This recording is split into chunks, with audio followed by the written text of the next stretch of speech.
ہمارے ہاں کچھ لوگ وظیفے تو خوب پڑھتے ہیں، اللہ رسول کا قرب پالوں گا۔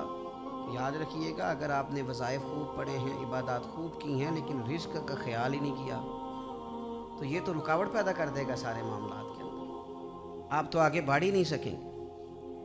اللہ کی بارگاہ تک جانے کے لیے، قرب الہی پانے کے لیے، نبی کریم علیہ السلام کے مقدس قدموں تک رسائی حاصل کرنے کے لیے، اپنے رب کو منانے کے لیے، جہاں اور بہت ساری چیزوں کی ضرورت ہے وہاں رزق حلال کی بھی بڑی ضرورت ہے۔ اگر آپ کا رزق پاک نہیں ہے، آپ کا لقمہ حلال نہیں ہے، آپ کا کھانا صاف ستھرا نہیں ہے، تو آپ یہ کیسے توقع کر سکتے ہیں کہ آپ اللہ کی بارگاہ کے قریب ہو جائیں گے، نبی پاک علیہ السلام کے حضور منظور نظر ہو جائیں گے؟ یہ ممکن نہیں ہے، یہ تو بہت بڑی رکاوٹ ہے، بہت بڑی میل کچیل ہے، یہ تو رستے کا بہت بڑا ایک ایسا بڑا رکاوٹ والا مسئلہ ہے کہ آپ چند قدم نہیں چل سکتے۔ امام طبرانی نے روایت لکھی ہے، حضرت ابن عباس رضی اللہ تعالیٰ عنہ اس کے راوی ہیں، کہتے ہیں حضرت سعد بن ابی وقاص رضی اللہ تعالیٰ عنہ نے نبی پاک علیہ السلام کی خدمت میں عرض کیا۔ جناب سعد بن ابی وقاص نے عرض گزار ہوئے، یا رسول اللہ صلی اللہ تعالیٰ علیہ وسلم، میری ایک خواہش ہے، اور خواہش دیکھو کتنی عظیم اور کتنی اصیل ہے۔ حضرت سعد بن ابی وقاص رضی اللہ تعالیٰ عنہ عرض کرنے لگے، حضور میرا دل کرتا ہے کہ میں مستجاب الدعوات بن جاؤں، یعنی میں جو بھی دعا مانگوں میرا رب قبول فرمایا کرے۔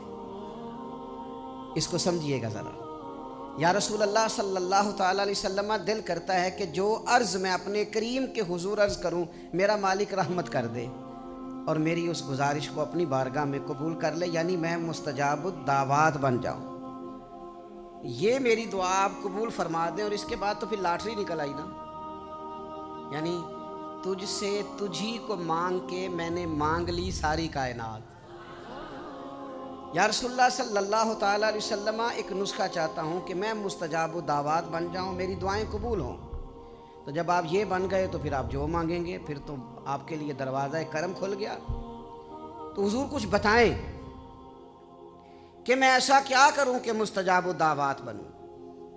تو مجھے بتائیے، یہاں آج کل ہمارے عرف میں لوگ کہتے ہیں جناب آپ یہ وظیفہ پڑھیں، اس کے بعد یہ پڑھیں، اس کے بعد یہ پڑھیں، پھر اس کے بعد آپ دعا مانگیں۔ اچھی بات ہے، بڑی عمدہ نصیحت ہے اگر کوئی کسی کو اس طرح کہتا ہے۔ کچھ لوگ کہتے ہیں جناب آپ فلاں مقام پہ چلے جائیں اور وہاں جا کے دعا مانگیں تو دعا قبول ہوگی۔ بالکل ٹھیک ہے، کوئی انکار نہیں، بعض ایسے مقامات ہیں جو مقدس ہیں، وہاں کی حاضری اللہ نصیب کرے تو دعائیں قبول ہوتی ہیں۔ پر امام طبرانی حضرت عبداللہ ابن عباس رضی اللہ تعالیٰ عنہ سے یہاں جو روایت لائے ہیں، اس میں جو ایک بالکل ہی انفرادی پہلو اللہ کے حبیب علیہ السلام نے ہمیں عطا کیا اور ہماری سوچوں کو ایک نیا زاویہ سرکار نے عطا کیا۔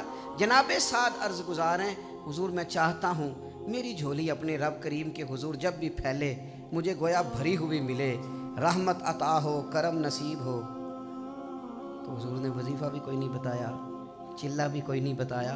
اللہ کے حبیب فرمانے لگے، آپ اپنے رزق کو پاک کر لیں، جو دعا مانگیں گے رب قبول فرمائے گا۔ بس آپ کھانے میں پاکیزگی کا خیال کریں، رزق میں آپ طہارت کے قائل ہو جائیں۔ آپ جب بھی کھانا کھائیں تو دیکھ لیں اس میں کوئی آمیزش نہ ہو لقمہ حرام کی، تو آپ جب بھی دعا مانگیں گے اللہ قبول فرما لے۔